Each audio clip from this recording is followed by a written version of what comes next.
ভাজা মাছ উল্টে খেতে পারে না ধরনের এক ছেলে আমাকে একদিন বলল, আমার খুব কষ্ট।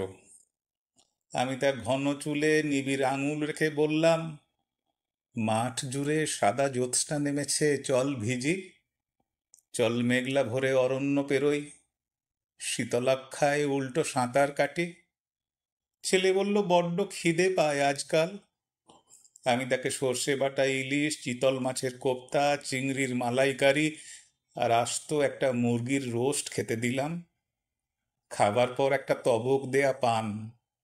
খাওয়া হলো, রাতে জ্যোৎস্নায় ভেজাও হলো, ভোরের অরণ্য পেরোনো হলো, ছেলের মনও ভালো হলো। দুপুরের দিকে ভর পেট এবং ভর মন নিয়ে ছেলে বলল, যাই। সেদিন হঠাৎ দেখি পাশের বাড়ির কিশোরীকে। সে তার খিদে ও কষ্টের কথা বলছে। কিশোরী তাকে বসতে দিচ্ছে, খেতে দিচ্ছে।